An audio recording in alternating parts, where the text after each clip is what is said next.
or informal. Also, they do receive the benefits of protection under the policies that we've created in the Malaysian Council.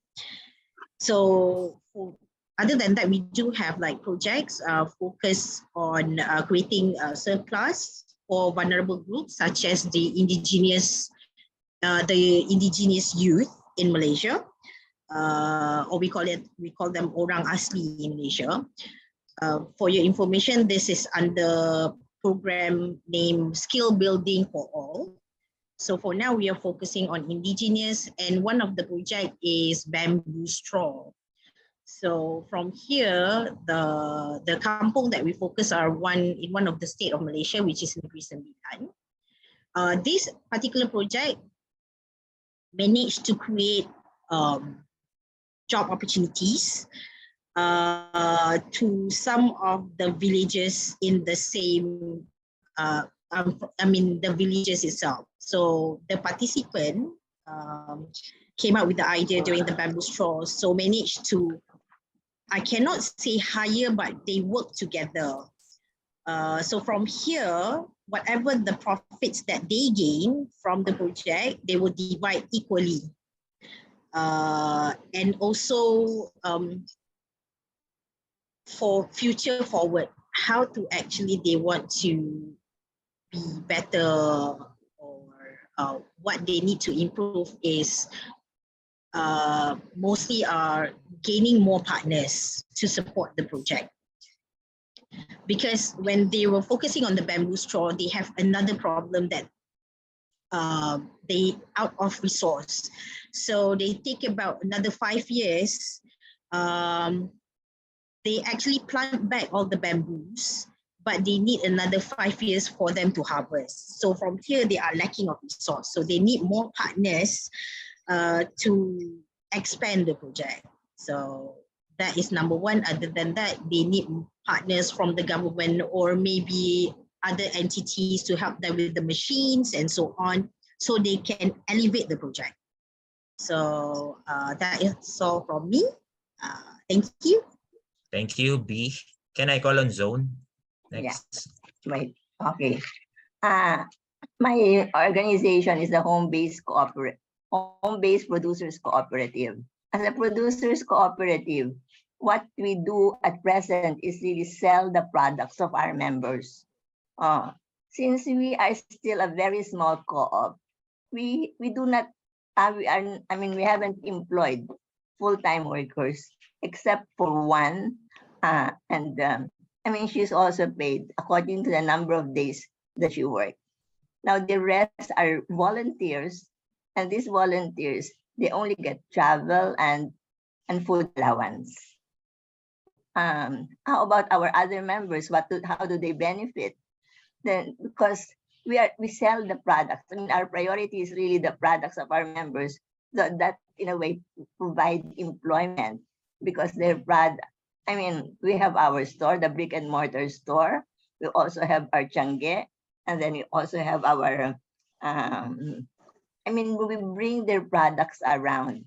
So that's how our members earn. Because we have, HomeNet Producers is really an organization for home-based workers. Now, what are you going to do? What are we planning to do to make the participation wider? That is, we are transforming into a multi-purpose cooperative. As a multi-purpose cooperative, we can have more services, and also more services would mean really more, not only income, but also participation on the part of our members. That's it. Okay, thank you. Thank you. So maybe we can move on to the next room. Well, what's the next room, Vince? The next room is kapayapaan. First is kaligayahan, then kalayaan. Which room are you? You are in Kalayaan, right? That's us, Kalayaan service. Okay. Yeah. Would you like to share, Rodmer? Yeah, Hera and Arjun will be sharing from our group. So Okay, thank you, Rodmark. Hera first. Okay, thank Yeah. you. Go ahead, Hira. Okay, thank you, Vince. I think I can share my screen first to see the what I'm doing right now with You're the able to platform share called. it actually. Yes. Yeah. This is the uh, platform I'm working on. This is cooperative, and then we are teacher. Actually, I'm not online teacher, but it is for online teacher. We established we started like 2020, but we started not 2021, and then but registered in UK in 2020 second. It's just 1 year there. So this is the related to what we talk about doesn't work. So this platform with other platform to back up by the venture capital, we just back up by the teacher. So it's really slowly growing. But we can have this like roadmap before asking what the benefit of the member. So the member get the better wages because they can set their own price, and then they can create their own lessons. It can't be there happen it on our platform, and then we have pay them off. So if you want to get a lesson like 7 days, and you can just leave the, you don't lose your student.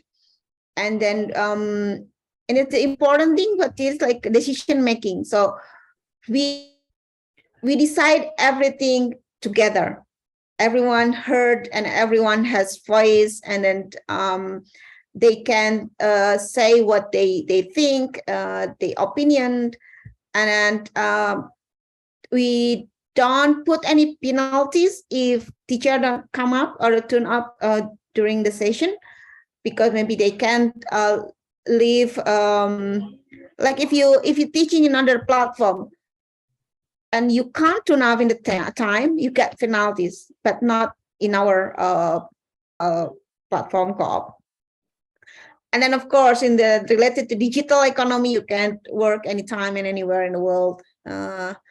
Now I want to show home what is inside in the, wait, it's easy to, okay, I will log in first, and then we will see what is inside. No, wait, where's that? Okay, this is what we have in our platform, and then you get, this is the member we have, and then and then this is the interesting. It is yeah, this is all members. We have 134. These already members, but we have like 200 what is probation member. We have the co-op training. So everyone who join our co-ops, you should through this process. And then we also have the training center for the teacher if they want to increase their capabilities. We have teacher bootcamp, training videos, and also this is the course we have right now, mostly still English. And then yeah, and then this is what we call about the democratic. So everyone can join this, the volunteer jobs, and then also join a committee. But the committee is to decided like we plan to apply sociocracy. So committee will be a circle. We can get everyone involved. And then if we talk about the informal to informal, so everyone can get job here, and then this is formal work. It's because community as a society, cooperative society in UK. That's from me. Thank you. Awesome share, Hera. Thank you very much. Arjun, are you ready to share? Okay, just I don't have a presentation. Just I'll That's share okay. briefly Thank you. about the cooperative the moments and what we are doing in Kenapa? Nepal. Dah boleh masuk. Uh, Umi tak cakap. Kenapa? sorry. Okay, so the cooperative that we are promoting in Nepal, mostly in the focusing for the women's and the young peoples, and very popular in Nepal, the cooperatives movements. And we know especially the social solidarity economy and the social enterprise, also the cooperative organizations, because we don't have like special laws and policies. Normally, there's two types of cooperatives. One is the microfinance, or this it's called saving cooperative, saving and credit cooperatives, and other, of course, this this production cooperative. So we focus both cooperatives, but however now is more popular in the saving and credit cooperatives, because it provides money to the small scale enterprises, women's groups, and poor and marginalized peoples, and of course it is very easy and accessible for the all groups of members. But the problems are now because of the not that strict laws and policies. Sometimes there's the cooperative collapse, and then the members will lost the money, and sometimes there's some board of directors of cooperative, they collect the money, and then they actually they misuse the money. So that is the issue now we are facing, and so for that, as I'm advocating SEC and social enterprise movement across the country, so we are demanding the good policies, laws and policy for SEC in Nepal. But now it's very popular in getting popular SEC. However, production cooperatives or production SEC especially is getting trouble to sell their goods, because of the cheap products come from the India and China, and Chinese product is very cheap.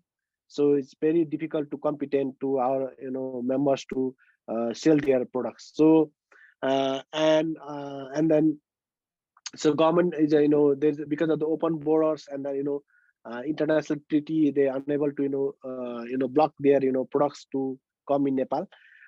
So now our strategic direction, couple of we are making some certain rules and regulation for to how we can promote our production in our own country, or those the women's group, they produce, or youth group they produce, and they utilize their own skills. So for that we are organizing couple of advocacy activities, and next Friday we are organizing the big social enterprise symposium, inviting the minister, academia, and the larger enterprise, more than 100 people.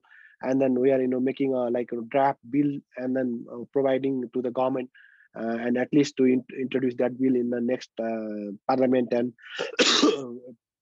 hopefully we'll continue advocate for the better policy for SEC in Nepal. So that is the brief my sharing. Thank you. Thank you, Arjun. We only had time for 2 sharing, Prof. Benji. So that's No from worries. our group Kalayaan. That's, Thank you. that's enough. Yeah. So for our last group, so is that what's that room called again, Vince? Our Kapayapaan, third session. Aya. Yeah. For Kapayapaan, can I call on who? Who will report for Kapayapaan? I think it's Indrani. Indrani, turn microphone off. Indrani, yeah. Yeah, actually, I've been asked to report from the group, but I would be actually talking from Marilyn's group. I mean, Marilyn is actually a group enterprise based in Cavite. So I would like to ask Marilyn to add on if I kind of didn't capture rightly, but she talked about the informal movement of the domestic workers, and how they try to transition from an informal movement to a formal sector, where currently now there's a law that provides, because previously there was no recognition of the domestic workers, but now with the pushing of the law, now there is registration of the domestic workers, and there's also standardization of salaries for the domestic workers. And in terms of social protection, now the employer provides 1/3 of the social protection for the domestic workers, and also then now there's a formal contract between the employer and the domestic workers. Her group also then tried to include livelihood projects for this group. They were actually part of her group enterprise, and so they did a lot of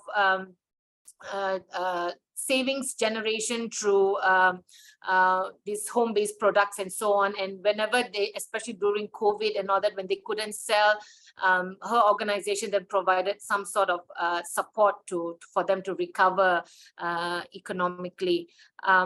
That's what I have here. If there's anything that Marilyn wants to add on. And then we also had Eri who started to share about Bina Sodaya, which has about 300 employees, and she talked about how they have the right to actually set up their own associations. So they usually set up cooperatives among themselves, and these are actually owned by the employees, similar to, I think, the cooperative that you talked about, Prof. Ben. And then where they also then try to provide loans through the savings that they collect. And they also provide social protection, especially during any family emergencies and so on. And that's where actually we kind of stop. So I would like to ask or request both Eri or Marilyn to add on to what I've shared. Thank you. Thank you, Indrani. Okay, I guess that's actually a good summary of the two SSEOs in the group.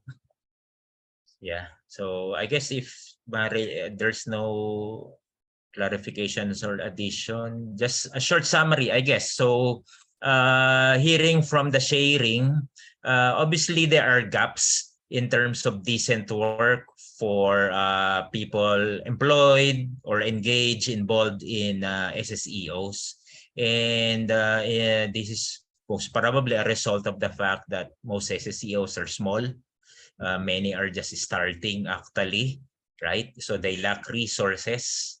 But so what we need to do, okay, given the knowledge about the normative framework of decent work, is for how SSEOs can fill in those gaps, right?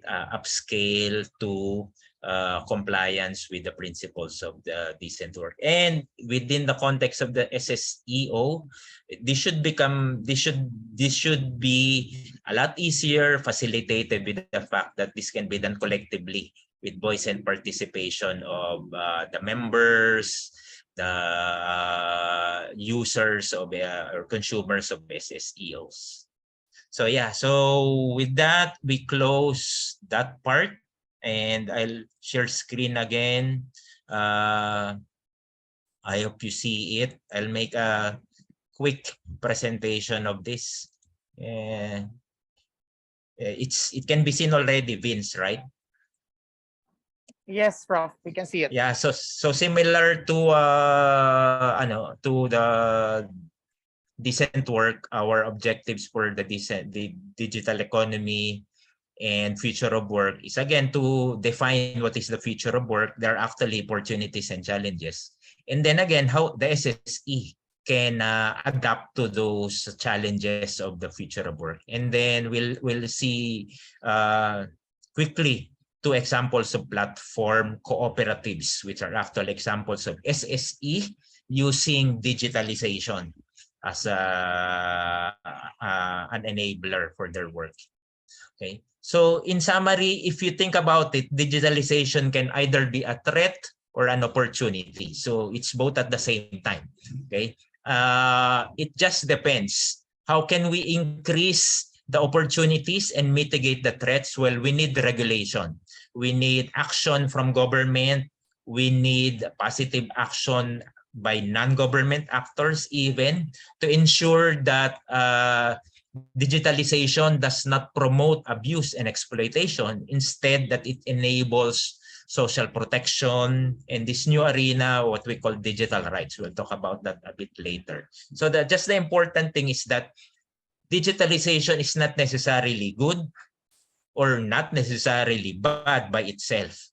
Okay. What's important is regulation by government, and then action even by non-government actors to ensure that digitalization promotes inclusion, that it benefits everyone. Okay. The problem is that digitalization under the context of the present global economy is actually monopolized, okay? Because the digital economy is just one aspect of the whole economy. It's actually the utilization of digital technology in order to facilitate, to improve, to make more efficient what we are already doing in manufacturing, in services, okay? And of course, in those sectors, we see global firms dominating the market, controlling global supply chains. In terms of the digital economy, that's basically the same thing. We have a few global companies like Amazon, like Google, like Apple, and also like Alibaba of China. We can include that actually. Okay, they're able to monopolize the provision of internet, for example. They're able to monopolize the access software that we use, the search engines like Google that we use on a daily basis. Okay, they're able to monetize the data that they get from people using that apps, for example, like Facebook. They harvest personal data, the way we behave online, and then they're able to monetize it. They're able to use that and sell that data to other companies. Okay. So what has happened is that also through outsourcing, like in the BPOs, we see that in India, we see that in the Philippines, these global companies are able to take advantage of cheap labor in the global south. So we now still have colonialism, but just a different, a new type. We can call it digital colonialism. Okay. During the pandemic and even before the pandemic, we obviously saw a shift of work towards what we now call the platform economy, using the advantages of digital technology in order to facilitate the delivery of services. So for example, online selling, okay? Or for example, delivery of products to our homes. Okay? Unfortunately, under what we call neoliberal conditions or the free market with policies which privilege the free market, what we now have is that jobs in the platform economy have become a new arena for informalization. Instead of regular workers with social protection, instead you now have riders, drivers who are considered freelancers or independent conductors, and that means they're on their own in terms of social protection. If they meet an accident, the apps will not provide for them because they're not considered employees. Okay. How can SSE adapt, okay, or mitigate these challenges? Well, again, because SSE work is mostly labor intensive, okay, and then second, many SSEOs provide personal services. And if you think about it, it is this kind of work which is more immune to automation and digitalization. one of the most pressing concerns with regards to the future of work is what has been called the end of work. The fact that human labor will be displaced by robots, by automated machines, or even by artificial intelligence, right? But fortunately, the SSE is an sector where there is actually employment growth. Overall on the economy, it is jobs that are in that's delivery of personal services, that are in the care economy. So for example, health, provision of health, provision of personal labor. If you look at studies, this is where they say that there will be a job growth in comparison to other areas where, because of automation, digitalization, there will be less jobs available. Okay?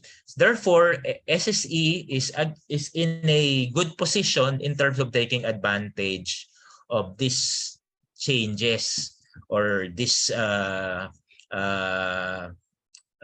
new world of work. Okay, SSEOs are well placed to still deliver products and services because they are in certain areas which are less immune to the impact of automation and digitalization. But of course, that doesn't mean that SSE cannot take advantage of digitalization. Okay? So one area by which the SSE can be a positive, have positive impact is in improving digital rights. Okay? I mentioned earlier that what has happened is that big global companies, what has been called big tech, has been able to monopolize the benefits of well, not necessarily benefit, has been able to monopolize the profits in the digital economy. And then this shift in digitalization also reinforces pre-existing disparities between the rich and the poor, between men and women. So for example, just to cite one example, well, we saw during the pandemic when schools shifted to online learning, okay, children of rich families were able to seamlessly transition because they can, their children have their own rooms, they have gadgets, they have reliable internet. Unfortunately, school children from poor families, of course, were disadvantaged because their homes were not big enough for them to have separate learning areas. Okay, so the living room was the same as the dining room, was the same as your overnight classroom because you're now learning from home, right? And then, of course, we all know these challenges with internet access, gadget ownership. And we see that also between men and women. Okay, for example, in South Asia, it's frequently mentioned that there's a great disparity between ownership in gadgets between men and women. And that, of course, disadvantaged women, for example, when they had to use digitalization, when they had to shift to digital forms of interaction and even modes of work during the pandemic. Women, for example, who lacked gadgets could not access aid that was transmitted through online mechanism. So this is what we call the digital divide that has been widened even more. So this is why we say there has to be regulation. There must be policies that specifically target how to mitigate the gap, okay, to lessen this gap between rich and poor, men and women, or different nationalities or different castes, for example. There must be policies to ensure equity or equality, there must be public investment in what are called digital public goods. For example, platforms, digital platforms that people can utilize. Okay, so for example, informal workers, can they do online selling? Can the government provide facilities for that? Can there be public Wi-Fi that the government provides so that even poor people can take advantage of work opportunities that are opened up through digital technology? Of course, skills and education must be acquired in this new brave world of digitalization, of education in science, technology, and mathematics. This question of access to internet and ownership of gadgets. Of course, although there's probably less of that disparity in Southeast Asia, but from studies, it's clear that in South Asia, I mean, there's still that big gap between gadget ownership and internet access for men and girls in particular. So again, just to mention the digital skills, SSEOs must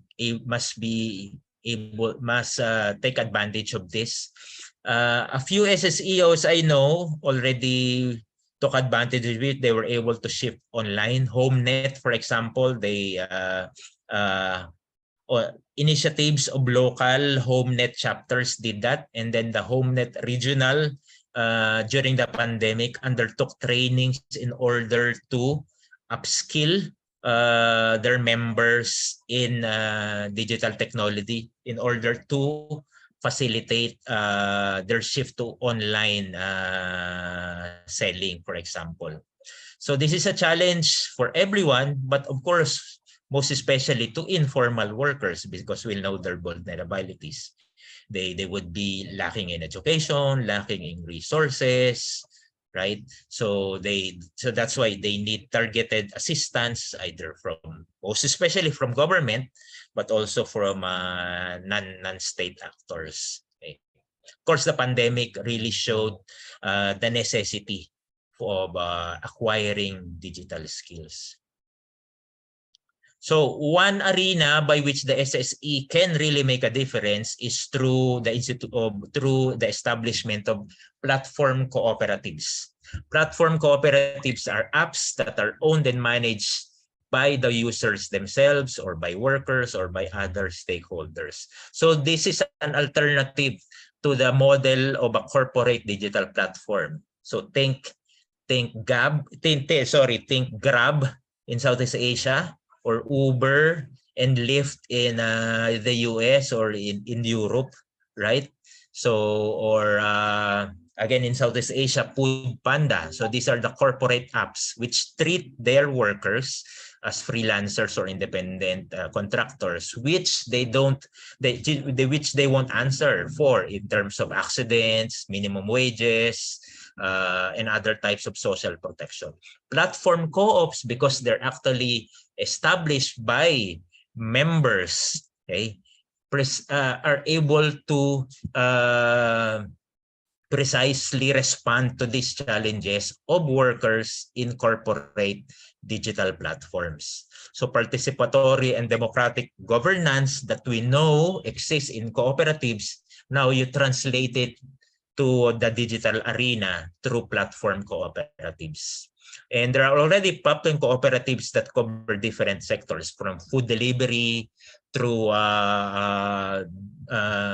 cleaning services, and also ride hailing, and we'll cover that in a while. Okay. Although many platform cooperatives are still marginal, it cannot compete with on scale. It still cannot compete with Grab, Uber, Food Panda. They're still startups, but they are developing. There are actually two notable examples of platform cooperatives. One is in the US. The other is in Brazil. In the US, just before the pandemic, just right at the just in time for the pandemic, former drivers of Uber and Lyft banded together, and they said, well, we need to respond to the grievances, because Uber drivers and Lyft drivers of Uber and Lyft fell into debt from acquiring vehicles, and then from low incomes while driving for these big companies. So they were actually initially thinking, what about if we unionize and then bargain with Uber and Lyft? But they did not pursue it for several reasons. Well, not enough time to discuss it. And then they decided, well, why don't we form our own? And with support from other organizations, they formed the Drivers Cooperative, a workers-owned platform for ride-hailing. And it covered a few thousands already after a few years in operation. So it's basically an alternative to Uber and Lyft, workers-owned, like a workers-owned Uber, something like that. Another example of a platform app is Kataki, which is an app in Sao Paulo, Brazil, which this is an app which matches household with Waze speakers. Okay, so it has actually been jokingly called the Tinder for Waze speaking. I don't know if you're familiar with Tinder. It's like a matching for like a dating app, right? Matching men and women, or men to men, or whatever, for romantic or companionship purposes. So this is matching households with which needs to let go of their Waze to Waze speakers who will gather them. So of course, without the benefit of the app, you know, Waze speakers will just knock on the doors or move through the streets. Now they're facilitated through the use of an app. Okay, so for a fee, households will pay so that these Waze speakers will get from their garbage and waste from them. The Waze speakers, of course, benefit in so many ways. If you just think about it, right? They're benefited in lots of ways through the use of an app. And then this app is being further developed. Like, for example, they have like reminders about if you do waste, if you do recycling, you will save this much in terms of carbon emissions. So there's also that angle to Kataki. So two, again, marginal examples of platform cooperatives, but they're actually bigger than others. Okay, other platform co-ops are actually much smaller in scale. So there's still a lot of potential for platform co-ops to upscale and again, take advantage of digital technology to improve conditions of workers. For example, Waze speakers who are informal workers, or drivers who are still in the informal economy, but should really be in the informal, in the formal sector. I hope there's still time. There's a short video here, so there's still some time. It's just It's okay, Prof. You can show that.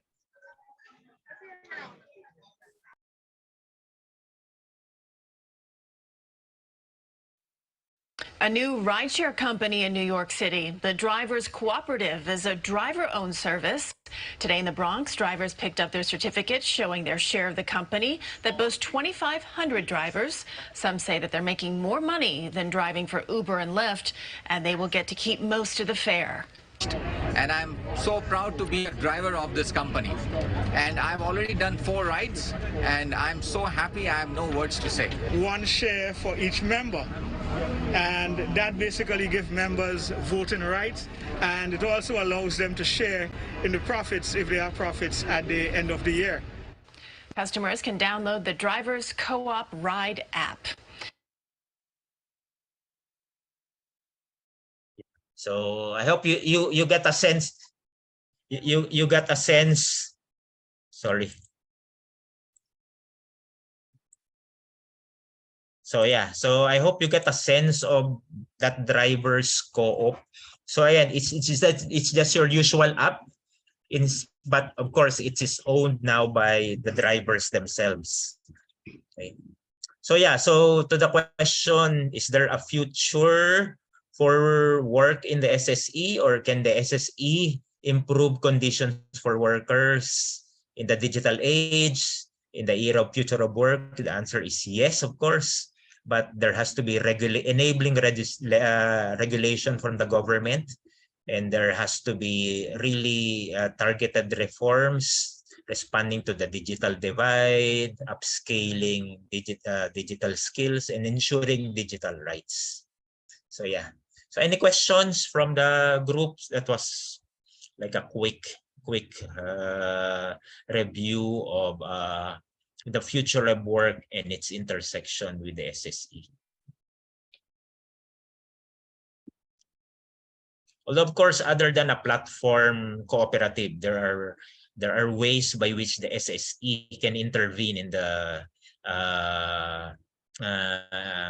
or use digital technology to enable their work. So, for example, we know HomeNet has shifted to online selling through the use of, and then training in digital skills has facilitated that. Yeah, Rod Mark. Yes, Prof. To give an example, here in the Philippines, study was conducted. One of the SDGs that we really lag behind is SDG 9, which includes digitalization. And a study was conducted in 2018 that showed only about 41% of the entire population has access to the internet. But the good thing about the pandemic is that it hastened digitalization by 5 years. So there's really a lot of potential and a lot of gaps that could be addressed in the coming years, probably, specifically in the Philippines. A specific example is that during the pandemic, many of the farmers had huge problem in bringing their produce to market. Because of all the restrictions caused by COVID. So some SSEOs have actually made platform apps that would connect the market to the farmers. So there are several existing apps now, but of course these are still very small and startups basically. And the thing is, I'm not sure if this is also true for the other countries, but here in the country, big corporations really have a lot of power, even in terms of persuading government to side with them. Let's just use that word. And SSEOs really have to work double time to fill the gaps that are needed for society and the environment in general. So thank you for the lecture, Prof. Benj. Really many things to learn. Thank you very much. Yeah, thank you to Rod Mark for sharing those examples of farmers using apps, again, for matching farmers to consumers or their markets, right? And thank you for mentioning. I'm not aware of that study, but good that I think I looked that up, that study about how the gap in internet access in the Philippines, right? So I guess in most that would be true again, I think too, in other countries. And as mentioned by Rod Mark, there's actually in many ways the digitalization can enable conditions, livelihood for the vulnerable, like farmers, informal workers, right? So is there like any questions or ideas to share from the group? B said there's also issues about payment gateways. So yeah. So that's also true. So for example, if you want to you need a bank account, right? So for so that you can pay through online through online means or credit card, right? So yeah. So of course not everyone has a bank, and even less people have credit cards, right? So not everyone can take advantage. Although they're now, like, for example, money transfers. In the Philippines, it's called GCash. I'm sure in other countries they have, it's like WeChat in China, right? This you can pay through online portal, right? And then you just put in money through by going to a brick and mortar store. If you don't have a bank account, of course. If you have a bank account, you can do it, of course, online. Michael? Yeah. Well,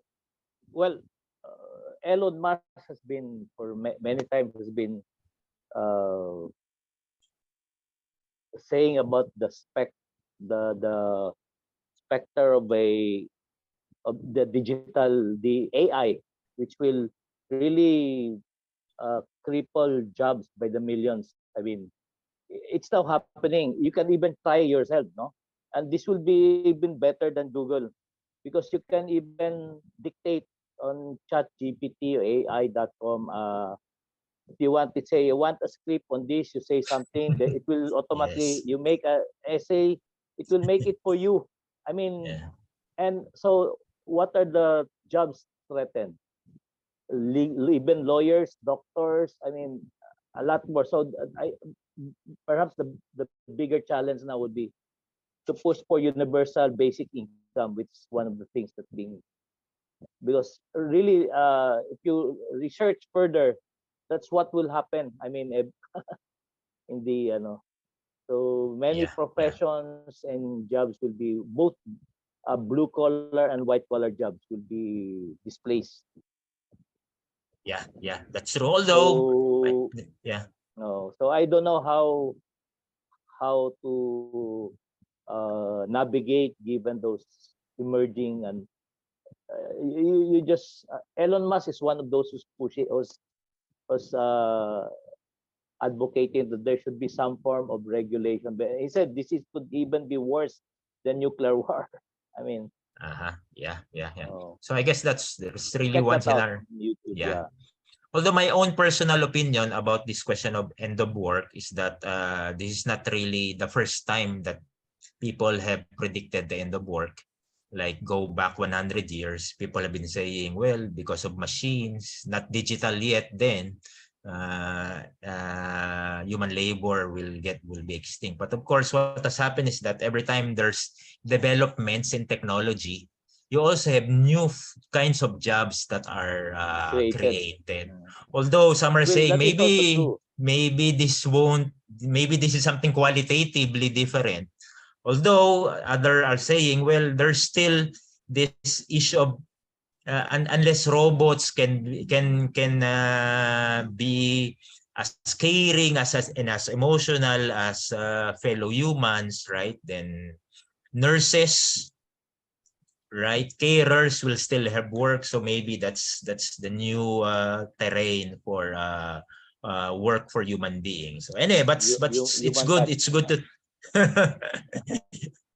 yeah, that's really it's a good for discussion. It's up for this discourse and discussion. Yeah, on Rodmark. the other side, you cannot yeah. also stop the advances in technology. We cannot be Luddites. I mean, anti-technology. Yes. The revolution, the Luddites destroyed the machines. Right? Destroyed the machine. Because in the same way, like nawala na yung RCPI telegrams, no? Or the easy call pager, di ba? Yes. Beepers, they were all gone. What came? The analog cell phone. Later, the smartphones. Ngayon, 5G na.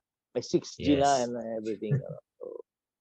So ang din, the growth in advanced technology is so exponential that the social relations, the organization, human find difficulty adjusting even human behavior, or will be that's the danger that's here. So anyway, just Although also, I guess one idea is this. Well, if robots can do the job, then we have less work to do, and then we have more hours for leisure and yes. So that's in fact, maybe that's what progress means, right? that was also what John Maynard Keynes said. A century hence, yes, probably will have 4 hours only work, and the rest right. can spend on art, music, leisure, etc. Yes. But that's the high productivity of a society of economy should shoulder those who will be displaced on a mass scale. I'm talking mass scale, Correct, and million. So the concept of universal basic income should be pushed, because the resulting displacement will be catastrophic in terms of social, political, it will really be disruptive. Yes, really that's right. disruptive. Yeah, great ideas from Michael. Yeah, Rodmark. I think Rodmark also wants to chime in. Yeah. Just to tackle on the issue that Sir Michael raised also, no? I guess any kind of innovation, not just AI, it really depends who would wield it, no? If let's say it's really the neoliberal economy and all these oligarchs who is only after profits, then I guess they would really come up with ways to eradicate all kinds of jobs, no? And that's why there's need really for some kind of control over everything. But then again, like just for AI now, even the CEO, Microsoft is the biggest, was one of the first to invest heavily in this new AI, especially ChatGPT. But the CEO gave an example of this was just recently, last January. He was in a forum, and he gave this example that he visited a very rural Indian location in India, and he saw the application of chat. There was one social entrepreneur who used the OpenAI platform to create this app that farmers could use. Farmers who needed to this simple task of registering with government agencies. A lot of farmers in India apparently couldn't do it because they didn't have the know-how. The forms were too complicated for them. So this person, the social entrepreneur, what he did was he created this app where the farmer would just talk to the app, and the app would translate the language automatically and instantly fill out all the forms that he needs. He will just give the data by talking. So again, the application is useful for social problems. On that end, it also becomes beneficial. Yes, and I guess this is like for the educational sector. This is also one of the things that they have to look at. Do they look at it as do they look at ChatGPT and AI as competition that will eliminate all teachers, or do they need to step up? Because the educational system is, let's face it, it's way behind. So maybe that's a challenge for many of us with this AI. Yeah, it has already provoked in UP vibrant discussion about the role of ChatGPTs and similar AI in education. Yeah. So I guess well, as long as yeah, but as long as we have fora for people who are affected to be able to share their opinions, think what do they want in life, and how these things can improve rather than be a detriment. So I guess that's still good. That's why we need well, I think of control as regulation by government of these big companies, right? Regulation ng that would And entail then a lot of discourse then now. And that's yeah, where and also groups like Civic Group targeted can come in. Yeah, these targeted programs could definitely include universal basic income. Yeah. I know there are already groups who are advocating for that. So we need more discussion about that, right? So I guess, yeah. So if there's no Prof. Bench, we yes. have let's have one more question before we close this, since it's already 5:18. I think Kaprime has a question. Kaprime, would you like to would you like to ask your question? I can see it on the chat, in the chat box. Oh yeah, I also see it on the chat box. Who will benefit from digitalization of production and marketing, the workers or the capitalists? Well, the short answer is that this will depend on regulation. Without regulation, okay, what we're seeing actually is that the benefits are monopolized by capitalists, and actually the global capitalists are the ones who benefit tremendously, and kind of down the line, right? But with proper regulation and then with targeted programs to mitigate the digital divide, to upskill digital skills of everyone, including the vulnerable, including informal workers.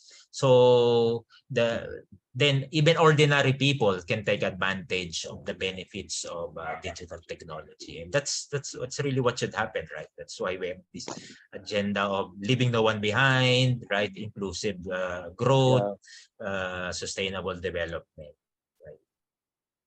It's just applying these principles to this new realm of the digital technology. Well, it's not really that new, but of course it's rapidly changing life as we know it.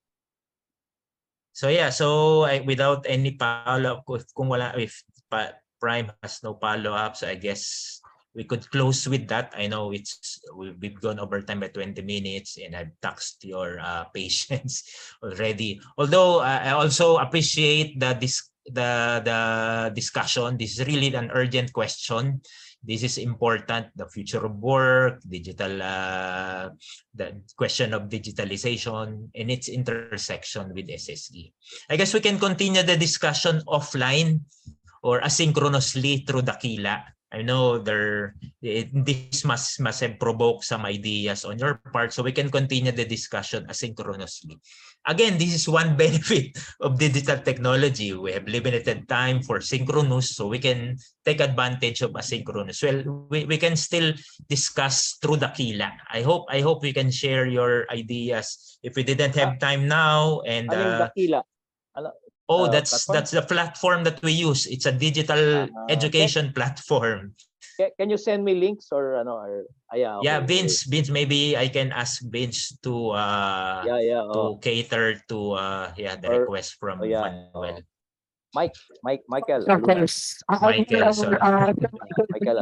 Post your email address on the chat box, and I'll be more than happy to provide you with the link. Oh, an email address of Michael. Yes, yeah, that's right. Before anything else, let's give Prof. Bench our warmest round of virtual applause. It's not easy to hold the discussion as comprehensive as this for 3 hours, okay, on a weekend. Okay, so let's give him credits for this session. Maraming salamat, Vince. Thank you for everyone. Thank you. Very hard work. And then for further discussions, I will be opening a synchronous forum in Dakila for further questions after this discussion. And perhaps I may before I ask Dean Inday to say her final voice for this session. No more. I think we've stretched it too far already, but I would like to take this opportunity to invite everyone to the next synchronous session, which is really very interesting because it will be on SSE and social movements. That means movements like the fair trade movement. We will have speakers from Indonesia and Cambodia, resource persons from many countries.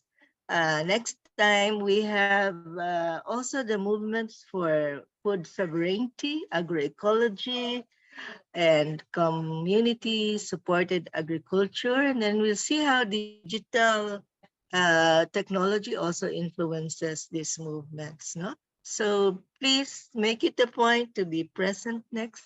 Our last discussion session will be next week, because on the 25th we will have graduation, and each of you will have a chance to to share your thoughts on the potentials and limitations of SSK.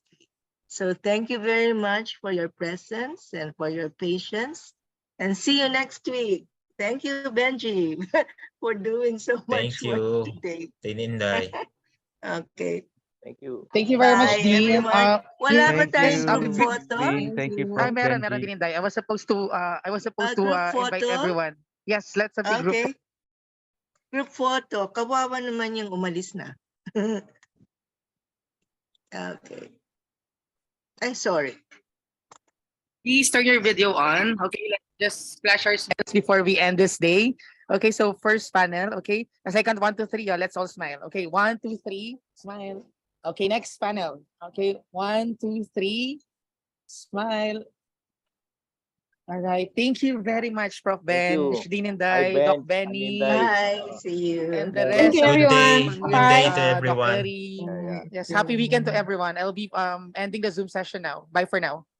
Thank you. Thank you. Thank you.